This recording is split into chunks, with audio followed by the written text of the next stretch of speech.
let's go on to chapter 3 here in Romans. We saw the wrath built up for those who claim to know God and use the Bible but twist it. And at that time it was the Jews, right? But the Jewish people, the Israelites at that time were a mix. There were the remnant of actual believing Israelites who believed the promises, who believed the prophets, and were the heirs of all the promises that they receive.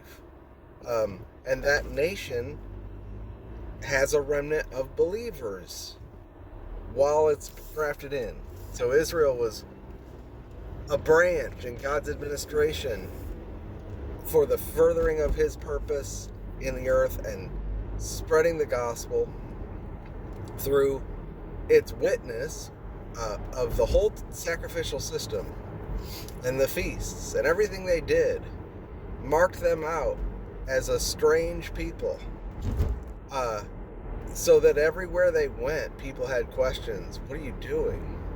You dress weird, you look weird, you act weird, you talk weird, and you traipse through all the nations back to Jerusalem every year for the feasts.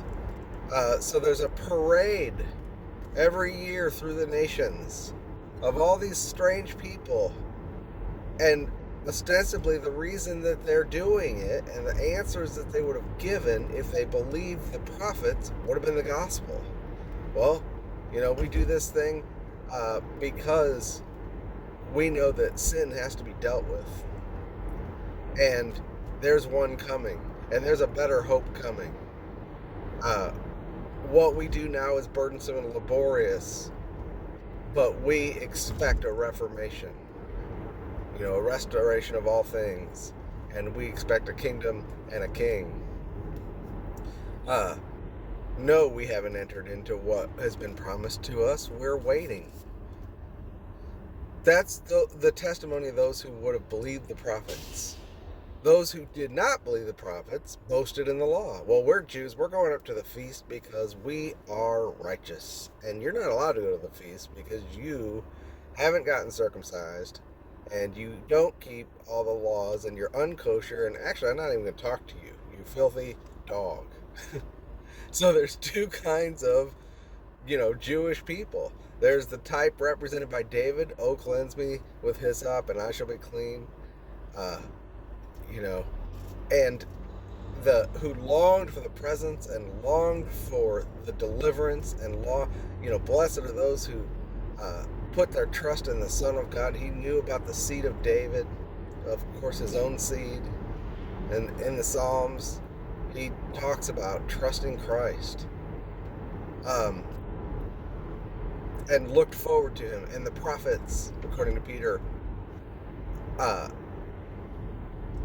searched what manner of time the Spirit of Christ in them was testifying of the sufferings of the Christ and the glories to follow. And they expected hope, and they lived as strangers and pilgrims.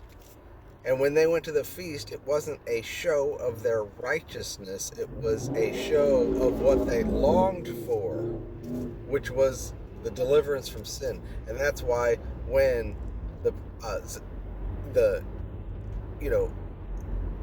in the Gospels, like Luke especially, you see Mary and you see that old lady in the temple, and Simon in the temple who's looking at Jesus when he's 8 days old. All of them are saying, now God's going to bring us rest. Now God's going to bring us salvation. He's going to save us from our sins. So that they were a meek people. Versus the law boasters, the Pharisees. And those who thought that they were righteous because they did all these things. And it's very similar to the Christians today, except the Christians today have no basis for having some view that they're justified by any works because they were never given a law. They were never given the oracles of God and the prophets the way that the Israel was as a branch. We were made co-heirs together with Christ of a heavenly portion that's invisible. And the only thing we have that evidences that we are partakers of that portion is our testimony of who Christ is. So we didn't receive the institutional church system handed down from Moses on Mount Sinai. Okay, I want you to build a church on every corner and tie it to your pastor, do the parking lot ministry, do children's ministry and be faithful, get there every Sunday, pass out bulletins and show you're faithful. We don't have anything like that.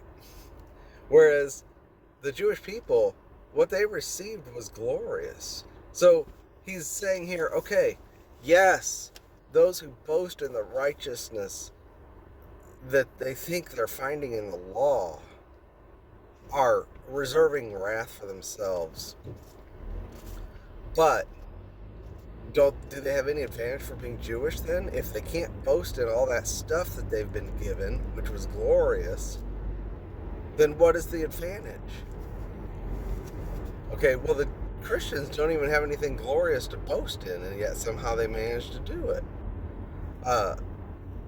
None of their practices and works that they are boasting in have any of the divine stamps of approval that what the Jewish people were doing did. Where's your holiest of all? Where's your Aaronic priesthood and the sacrifices and the place where God has set his name? You got nothing like that. All you've got is, you converted your lobby into more of a coffee shop so you can get more people, and you're selling books in the bookstore up front about how to have your best life now, while you beat everybody from this pulpit telling them they're lazy.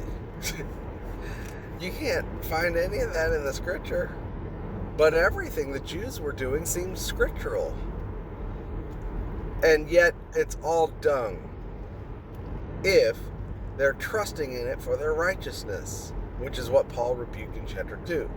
But in chapter 3 he says, then what is the advantage that the Jew has? What profit is circumcision? Much in every way. Okay, so there is advantage even to circumcision? Really, Paul?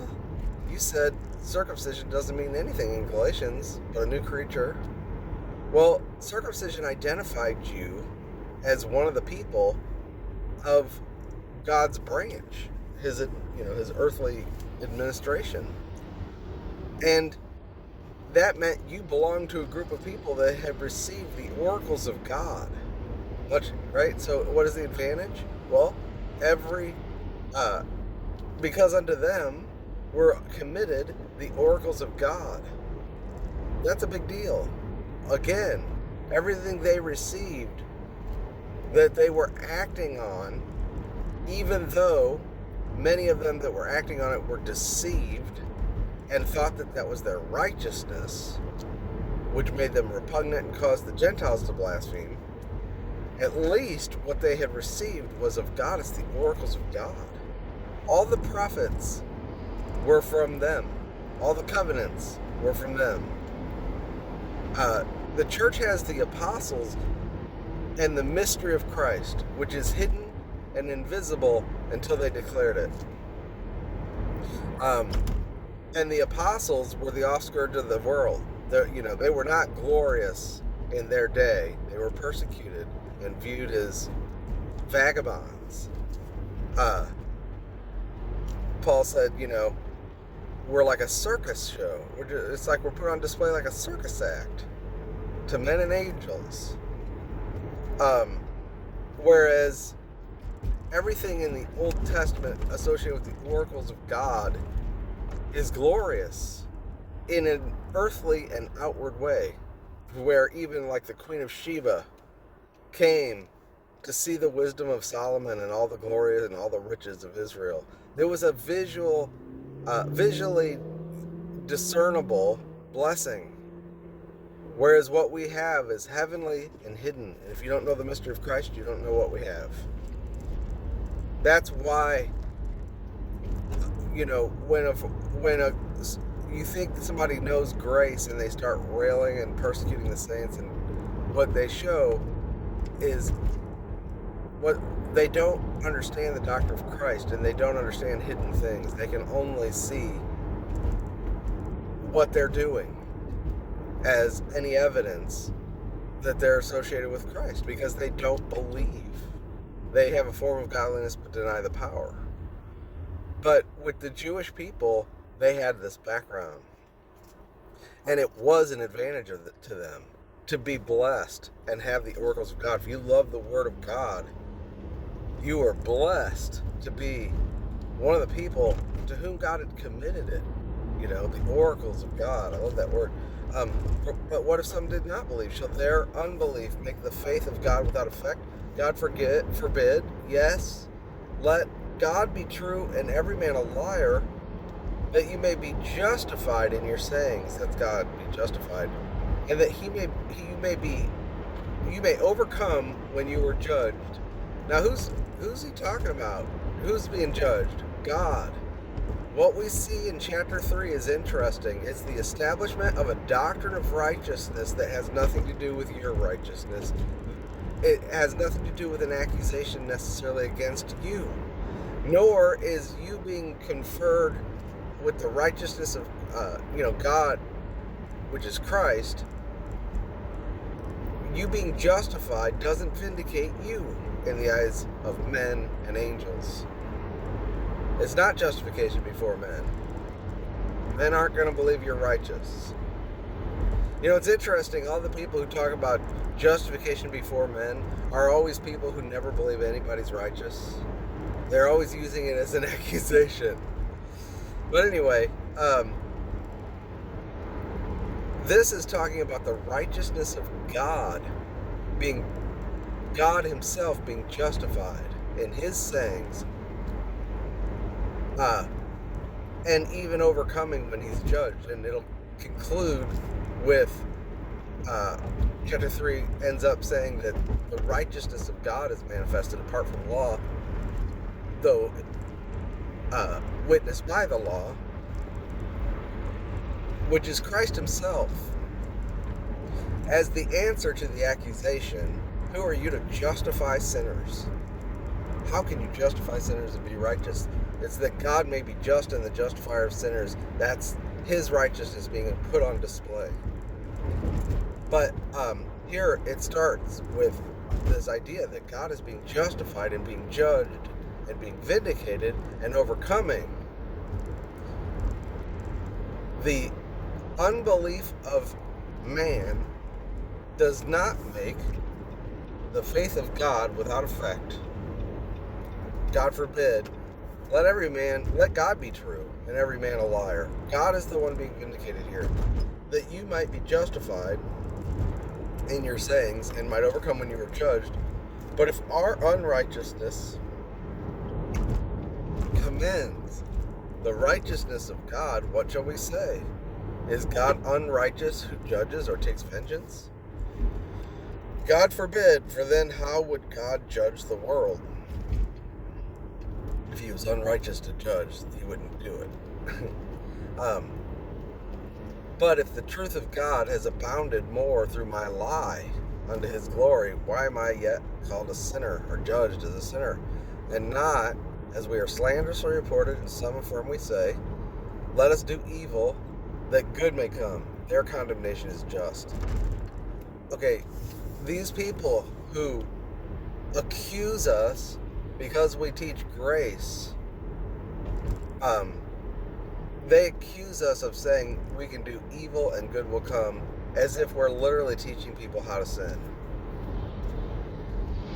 And that's what they accused Paul of. That's a tell. Somebody accuses someone who's preaching the gospel of preaching a license to sin. That shows that they're an unbeliever. Period. They do not believe what the gospel is. They believe the gospel is a license to sin. And their condemnation is just. But who's being vindicated? Who's being accused? Not me.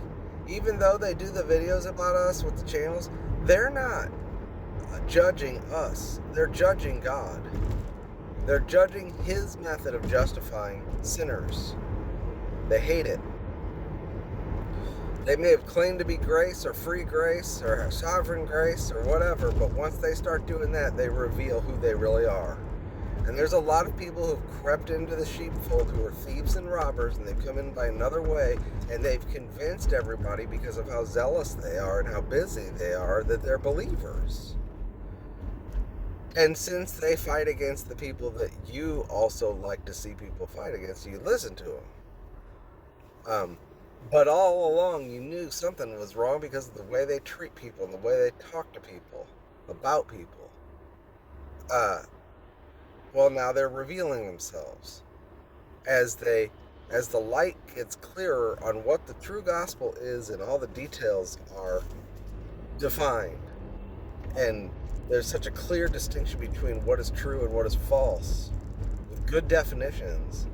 They can't hide anymore, and they know it, and that's why they're so mad and railing and trying to at least stigmatize the people who preach the truth that exposes them. That's why they react so strong. It's a fight or flight thing. They're trying to survive. Because everybody's starting to realize that these guys are wolves.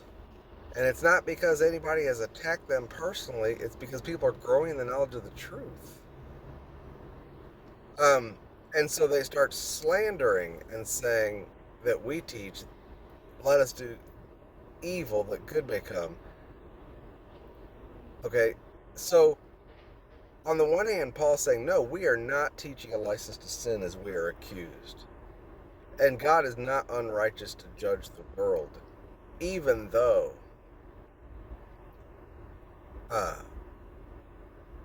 we are found to be unrighteous. And not only that, but even our lies are vindicating him. And even our unbelief, he's still vindicated. He is faithful. And he has an answer when he's judged. So, if my sins just cause him to be glorified that much more, how can I be judged for being a sinner? How can he be righteous in doing that? See, this whole thing is all about the questions about how can God be righteous in judging the world? Well, that's what the, more liberal people ask is, how can a loving God send people to hell? And how can that be right? That's not fair. Or how can that guy go to heaven when that guy isn't as good as this guy and this guy's not going to heaven? How's that fair? Well, you're saying, how can God righteously judge the world? You're accusing God. Then there is, how can God justify sinners? And this makes religious people angry, and so they accuse the gospel and God himself of giving people a license to sin. Paul's saying, no, we're not doing that. But it is true that the truth of God is just made that much more clear against a backdrop of men's corruption and lies. And then how he actually responds to it shows that he's absolutely good and absolutely righteous. Yes, he can judge the world, but he's also given Christ the propitiation of the sins of the whole world. The wages of sin is death, but the gift of God is eternal life through Jesus Christ, and he's righteous to do it. So you'll see this theme all the way through from Romans 3 to Romans 8, a focus on the righteousness of God in the face of all these accusations. And he says, what then? Are we better than they? No, in no wise. For we just in the last 2 chapters before proved that Jews and Gentiles are all under sin. So the Jews are under sin because they're under the law, is the way most people look at this. And the Gentiles are under sin. Why? Because they don't have a law. They don't have the law. Why are they under sin? There's a lot of people who started getting offended last year who thought they were, I guess they're grace, but they said that since we're not under the law, we don't sin. Because by the law is the knowledge of sin. And they use one verse that says, where there's no law, there's no transgression. And so they say, well, that means that what I do is not sin. And they even said that if I commit adultery with my friend's wife and scandalize the whole neighborhood, it's different than when an unbelieving Gentile does it, because I'm not under the law. Okay? And it was it was just absurd. And they were getting offended and called me a legalist because I teach about actual holiness. Now here's some more irony.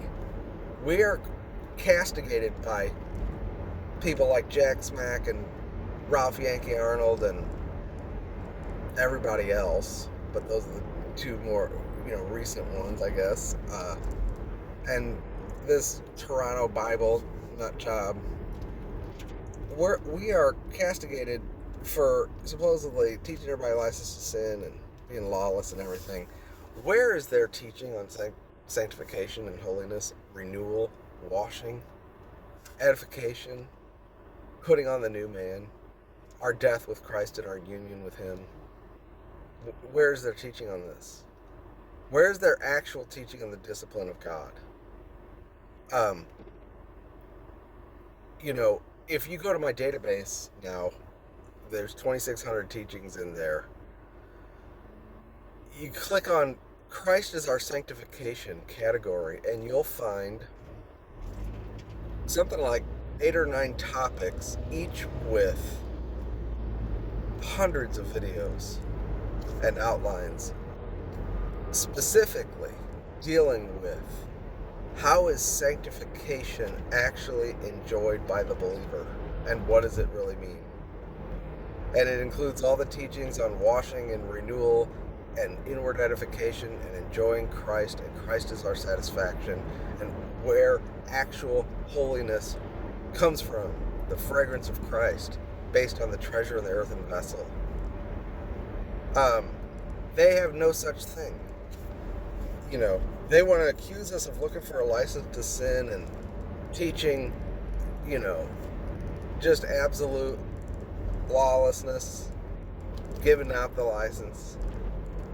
And yet they don't have any teaching on the holiness that they decry that we supposedly don't teach.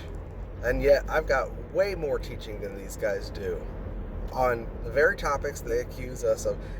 It's just always ironic. We always saw that people, unclean people who are unwashed in the truth, don't recognize the truth when they hear it. So again, they hear Jesus Christ, they hear the holiest, they hear rest, which is the Hebrew word that describes enjoying the Lord in the place where he's placed his name and his presence and set the boundaries of the inheritance on the 7th day after the works are finished, entering into a realization and an enjoyment and a manifestation of Christ in resurrection in the holiest. When they hear about that, they just hear fornication and sin and lasciviousness. You talk about that, that's when the accusations actually start coming. So the more you talk about the real thing, you will find that the fragrance of Christ is a fragrance of death unto death to those who are perishing. They actually react violently against the knowledge of his glory. And because we're speaking it very clearly about these things, the riches that we have in Christ, and how he washes and edifies and renews us in the knowledge of him, that produces real, genuine rest and also the actual fruits of the Spirit, because the reality is being spoken of, that's when they show that they're veiled. See, there was no showing that they were veiled when there was no light shining anyway. When we first came here 4 or 5 years ago, 6 years ago, I don't know when I started the channel, everybody was just one big community. And I could see immediately that very few people who were claiming to be grace were grace. They were most of them were closet Calvinists. And when we started talking about the new covenant and the new heart expectation that comes out of it, and if you really have the fruit, or if you really believe that means you'll have the fruit, and you don't love God, and I do, and all that, half the grace community got exposed in that whole thing.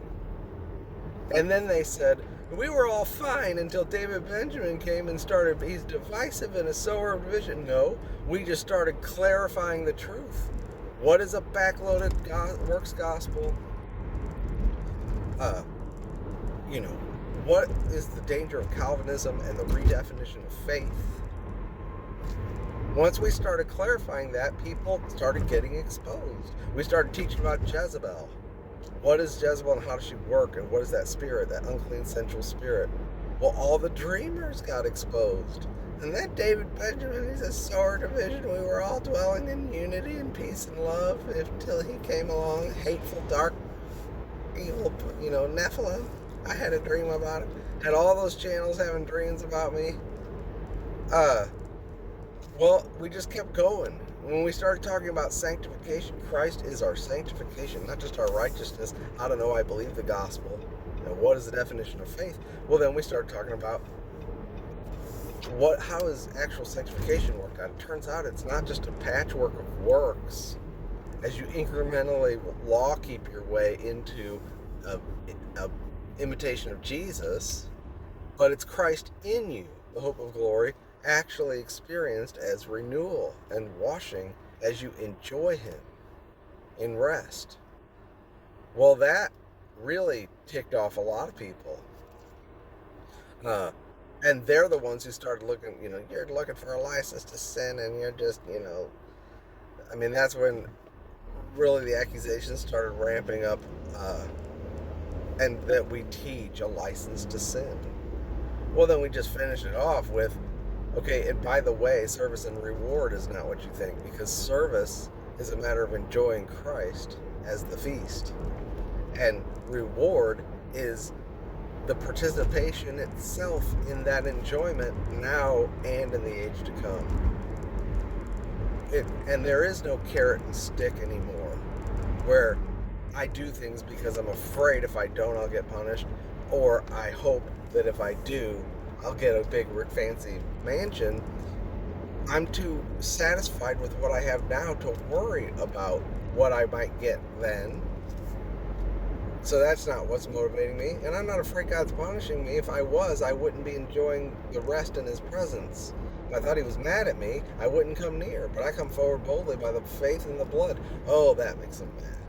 Well, what happens is, as these teachings get more and more clear over the last few years, more and more people got exposed as the charlatans they really were, that had made a reputation for themselves because of their zeal.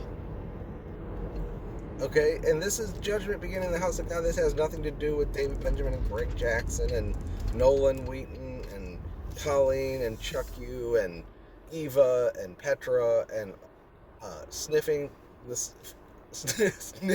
Pharisees. I need to learn his name. He's doing a really good job contending for the truth, and it's interesting. How many people are speaking the same thing? Well, there is a judgment going on in that it's being manifest what people are, and the clearer the truth gets in terms of the proclamation, and even myself, I've given a couple warnings about my older videos. I was pretty naive when I came on this channel. A lot of the things I had not contended for, that I was meditating on, but still had a whole mix of things that first year or two in my channel. And I was associated with the rapture sensationalists at first because I thought they were grace and looking for the Lord's coming. I hadn't really seen what they do to people. But as the community got more and more defined in terms of what we believe, by everybody reacting to things, showing their true colors, we found ourselves a smaller group for sure, but a more satisfied group, a less offended group. And it's really not because we isolated ourselves, but these people all exposed themselves in their railing. And, I haven't I haven't talked about these people individually by name. I was doing Pastor So-and-so videos since I came on the channel long before I ever heard who Ralph Yankee Arnold and these people were. I didn't know that I was actually... They got offended because they act so much like the caricature and the cartoon that they actually live that. That's who they are, that they thought I was talking about them. And that keeps happening when I was describing, here's what the Jezebel spirit works, and here's how, you can see if someone's under the influence and operating in that. All these people came out and said, he's talking about me.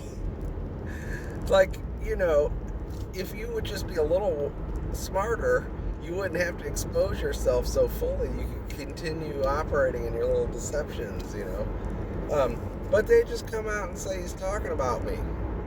Get all mad and offended and expose who they really are. I didn't know. I don't have a list of channels that I'm targeting. No, the names that you hear, if you think that I've attacked someone, it's always me responding after they come out railing and swinging. Are you talking about me? Anyway, the Jewish people actually had something to boast in. I mean, if you're into that, if you're into earthly glory, they actually had it. They had the temple, they had the sacrificial system, they had circumcision, and they were really given the covenants and the oracles of God. The Christians have no such claim, and yet somehow they manage to boast in their own righteousness. But they're just as repugnant. Okay, that's not where I wanted to go with this anyway, but we are no better than the Jews or the Gentiles. They're all under sin, and we are too. Outside of Christ, there's none righteous, not one. There's none that understands. There's none that seeks after God. They're all gone out of the way. They've become unprofitable. Now, Jesus gave the parable where he said, okay, even after you've done everything that the master has told you to do, and he sat down and you fed him and he's got everything complete, you still say we are unprofitable servants because we were only doing what is expected. Even if you were keeping the law and Mr. Righteous and preaching the gospel and loving your neighbor as yourself, why do you get a special reward for that? You're only doing what's expected. I mean, if all the law, all those commandments are given because you're unholy, I don't have to tell an A student he better not cheat, and I'll give him a reward if he doesn't cheat on the test. He's an A student. And I don't have to tell a clean person, you better not get poop all over the bathroom toilet and not clean it up and leave that for your mother. I don't have to tell a clean adult that. No, the only reason a rule like that exists is because chances are you've got a 10-year-old who does not clean up after himself and leaves his gross mess for everybody else. That's why the rule exists in the first place. There's no glory in that. And you're not profitable. The only profit that's generated in a rich house is when the heirs start to realize who they are and why the household exists and why it works the way it does and how it works, and start entrepreneurially expanding the business. They give increase.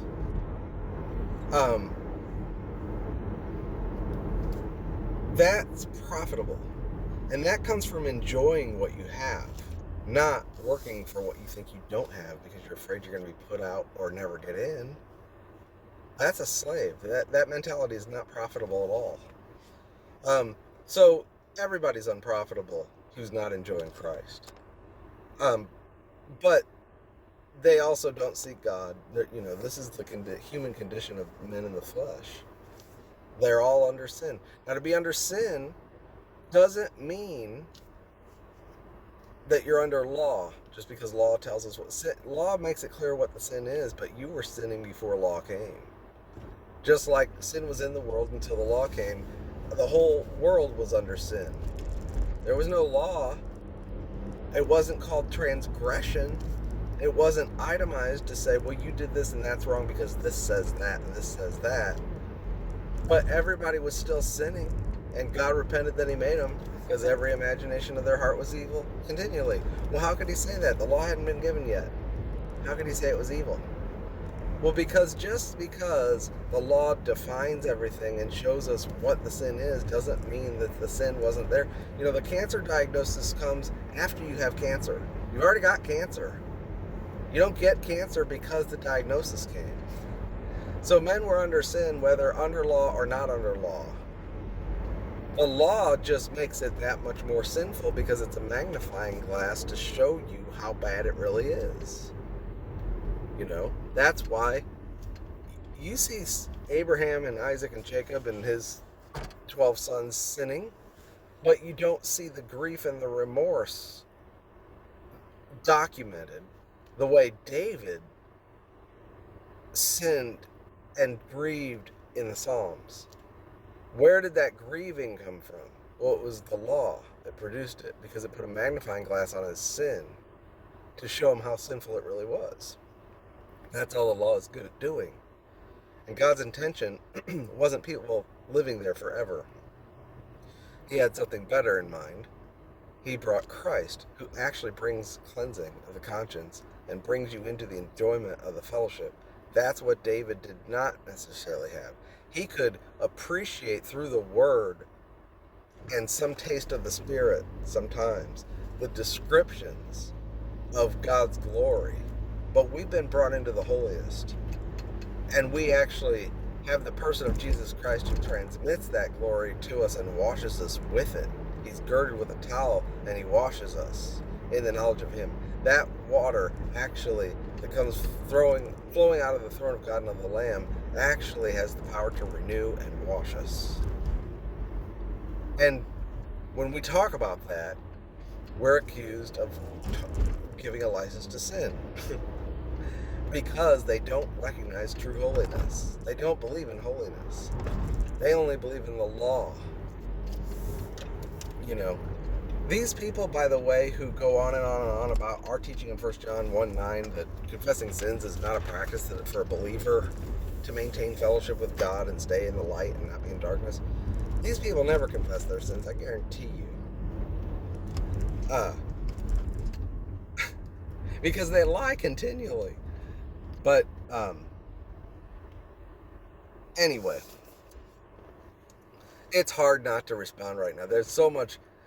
I'm getting more trolls, I'm getting more heretics, and we definitely have more of these channels coming out and saying stuff, But they're only exposing themselves, and they're not accusing us of anything.